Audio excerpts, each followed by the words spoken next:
Hi,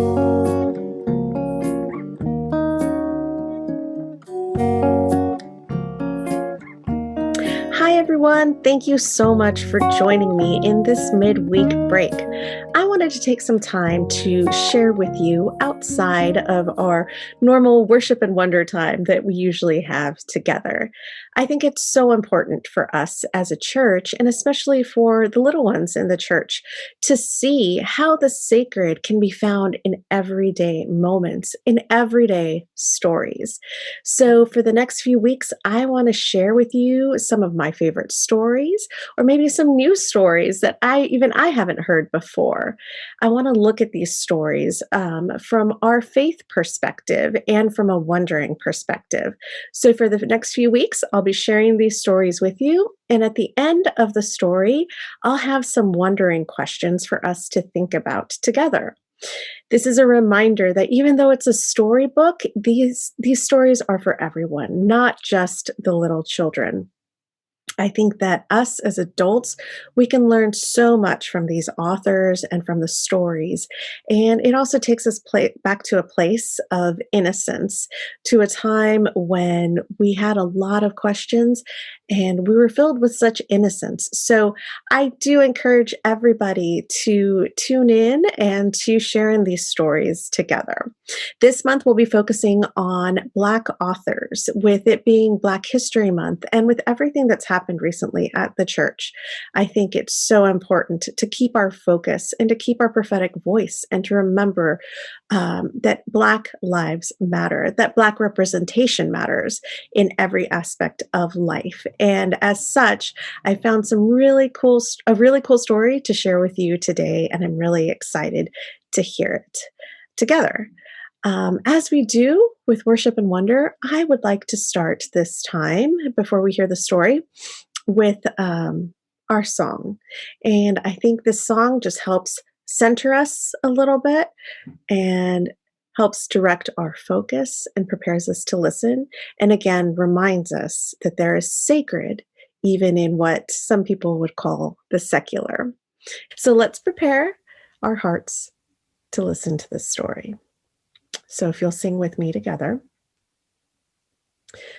Be still and know that I am God.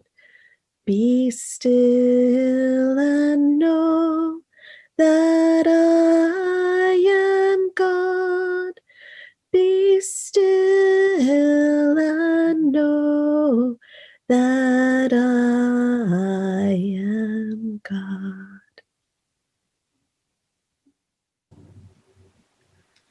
I Am Perfectly Designed by Karamo Brown, with Jason Rachel Brown, illustrated by Anoosha Syed.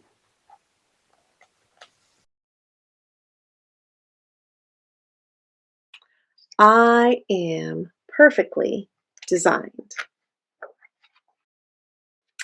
First, there was you, Dad. Then there was me. And now there is us. That's right. Now there is us.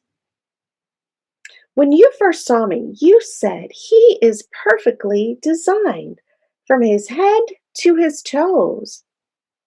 And I meant every word. Still do. When I was a baby, I looked just like you, only I had no hair and you had lots. Now it's the opposite. So true. The first thing I remember is being carried on your shoulders while you walked all over the city. Remember that? I had such a big baby head. Indeed. But your big baby head was perfectly designed for you.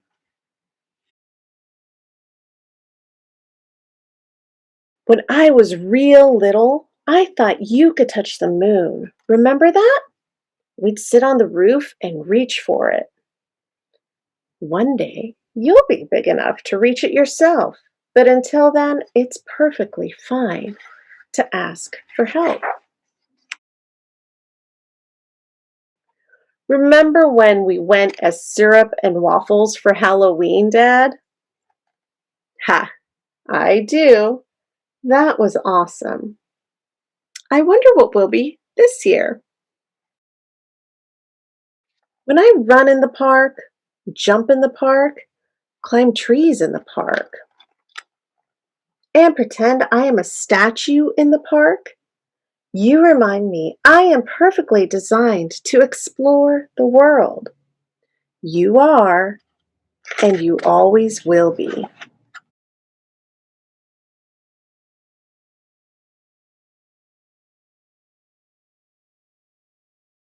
Sometimes, Dad, when I get mad or sad or confused, you wrap me in your arms.